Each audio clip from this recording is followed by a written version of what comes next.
real-life story of Bajrangi Bhaijaan finds an echo in real-life stories of two youth who have been stranded in Pakistan. 24-year-old Salman was left in Karachi by his parents on the insistence of his grandparents 22 years ago. Now his family is desperately trying to bring him back to India. His parents claim he is suffering from a kidney condition and requires urgent treatment. They claim they have a birth certificate and the ration card to prove that Salman is an Indian citizen. The other story is that of a girl who suffers from a speech and hearing disability. Reports say Geeta fought with her parents and left her house 15 years ago. She reportedly got onto a train and somehow landed in Pakistan. For the last 3 years, human rights activist Ansar Bernie has been trying to locate Geeta's parents. मैं India के शहर अलीगढ़ से हूँ और मेरी पैदाइश India शहर अलीगढ़ की है। मेरी वालदा मेरे को यहाँ से मुझे तकरीबन मेरी उम्र 2 साल थी जब मैं यहाँ पर आया था पाकिस्तान। तो मैं बीमार हो गया था, कुछ सिलसिला ऐसा गया था, बीमार हो गया था मैं हालत ख़राब थी। तो मेरे नाना है वो इंतकाल चुका है। उन्होंने कहा बेटा बच्चा तबीयत सही नहीं है, कुछ हो जाए रास्ते के अंदर, आपने बच्चों को यहीं छोड़ जाओ। फिर मैं यहीं रुक गया था, फिर वो चली गई थी। 2 साल के इनके लेकर आई थी इनकी वालदा, हमने इसको रोक लिया यहाँ पे और बच्चा यहीं पे पलता रहा हमारे पास। अब मोहब्बत हो गई, नाना ने भेजा नहीं, कह नहीं बच्चों को अपने पास रखूँगा मैं। अब जब से बच्चा हमारे पास ही रह गया है। Well, to some extent, yes, it will help the process between the two countries. But as you well said, that the government of Pakistan has to establish first her being national of Pakistan, which they are not able to do it so far. But once done, I think Ansar Barni, if really permitted to go over there, it will help during the process of the talks between the two countries to open doors for the process of the talks between the. Well, I feel that Ansar Barni is rightly a human activist, and he did a lot of good things for the Pakistan, like recovering the ships captured, and he can do it. But how he will do, how he will prove that she is a Pakistani, because the Foreign Office says that they don't have any proof for her that she is a Pakistani. And if she is proved to be Pakistan, then Ansar Barni must go to get her back in Pakistan. We wrote several letters to the Indian High Commission at Islamabad, but didn't receive any reply from them. I don't know what was the reason for not replying us. I visited India in 2012, October 2012, and I tried to trace her family out from there. But now again I am coming on 2nd of September if I will get visa. And the only information that we would be able to get out is that she is belong from some place in India that is, I think that is called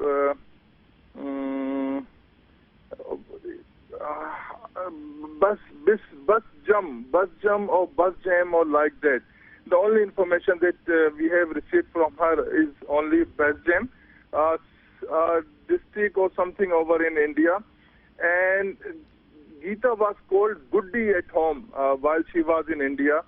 And she can Mr. only Bani, I also want to write, ask you, so Geeta reportedly crossed the border 15 years ago. How old was she then? Yeah, maybe 6-7 years old. Okay. And you're saying that she suffers from a speech and hearing disability, so she's not able to really communicate with anyone? No. Just she told us that she is from, sounds like Basjam, B-A-S-J-A-M or B-A-S-J-H-E-M like that. Do you have any place in India like Basjam? Basjam? I'm Some not village aware in of that, India. Mr. Bani. I also want to ask you one last question. Who's Geeta living with right now? With Edith Trust, one of the trusts in Karachi. All right, let's go across now to Hamza Amir, who's actually got us these reports from Pakistan. Hamza is with us, as well as Smita Sharma joining us from the national capital. Hamza, first over to you. Now, these are two very different stories, and you know, particularly the first story about the boy who just stayed back in Pakistan. I really wonder whether that can actually be allowed by law. If you could just tell us a little in detail about, you know, what is his story. Ankit, Salman was about 2.5 years old when his parents brought him to Pakistan from Aligarh. And as soon as he came here, during their stay, he got sick.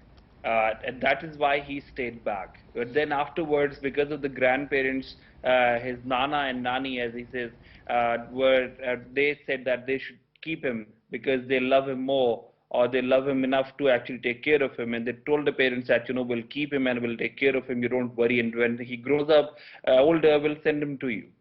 This is what actually happened. This is what this, Salman's family said when we spoke to him yesterday.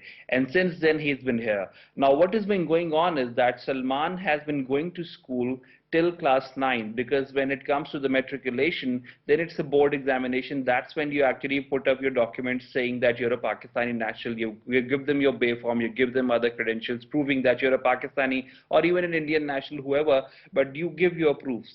This is something where he stopped basically, and that is why now after his grandfather is no more, and the grandmother is also really very old, he's basically now wanting to go back to his family, because after, even if she, God forbid, expires, then there will be no one to be his guardian. Before that, they were his guardian. So as per law, he will be stranded here with no identity whatsoever, and obviously he can be used as anything the agencies or the government might want to take him as. And that is where things are going wrong.